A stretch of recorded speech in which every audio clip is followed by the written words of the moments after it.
podium, just can never get it right. Okay, hold on 1 second.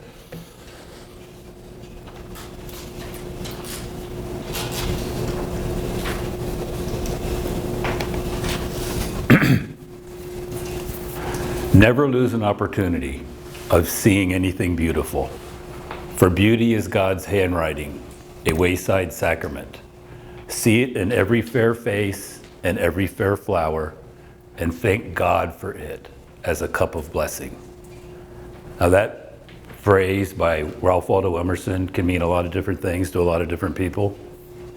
To me, it reminds me of the concept that beauty is only skin deep, and to find somebody's true beauty, you really need to know their story. Now, do you remember the Carpenters? The brother and sister soft pop rock act of the 60s and the 70s? Everybody remember them? They emerged at a time when hard rock and roll was just getting going. Long hair and rock and roll in the 70s was in, and I was just a kid, and that was what we were all about. And here come the Carpenters, the soft rock. I don't even know if I'd call it rock. The goody two-shoes, clean-cut hair, and pearly smile. Richard even wore a turtleneck. A turtleneck in the 70s? Are you kidding me, Richard? And I'm going to prove it to you right now. Take a look at Richard Carpenter in the 70s. This is when, picture, Led Zeppelin and the Rolling Stones were at their prime. So he was very easy to make fun of, and the Carpenters were, if you were into rock and roll, and we did our share. In fact, I took the ridicule one step further. Here's where my dark humor came in. You see, I got on this fitness kick a while back, really got disciplined, took it to a real high level, maybe even got carried away with the physical fitness and the eating, particularly the eating. I got to a point where I wasn't eating any fat foods at all. And my wife asked me one day, "Do you want a bowl of ice cream?" And here's where the dark humor came in. I said, "No, thank you. Karen Carpenter would not approve." Now, the reason that's dark humor is because Karen Carpenter suffered from anorexia nervosa. That's the psychological disorder that afflicts young women, whereby they think that they're fat, even if they're thin, and they continue to diet and diet and diet and get emaciated. And the more emaciated they get, the fatter they think they are.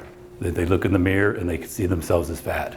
Their family begs them to eat and even tries to force them to eat, but they still continue to diet. And some of them can even starve themselves to death. So it's no joking matter, and it's not really funny, but it was my dark sense of humor, and it was just my wife. Now, a couple years later after that, I had the remote in my hand and I was flicking around the TV looking for something to watch. I came across a Carpenter's documentary narrated by Richard Carpenter. And he told the story of the Carpenters and Karen and how they grew up in the 50s and the 60s, grew up with an overbearing father, and Karen had a lot of insecurities, and maybe that caused the anorexia, maybe it didn't, nobody really knows. But they were very talented, and Karen had a real special voice that frankly I never noticed before because I was too busy making fun of them. But she did have a really good voice. And I started listening to these songs, and I actually was tapping my foot to them and I was enjoying them. I looked around to see if anybody was paying attention to me watching this and enjoying the Carpenters songs, for after all, this was a band I made fun of my whole life. Got to know their story more and more, realized that Karen was such a sweet, kind, caring person.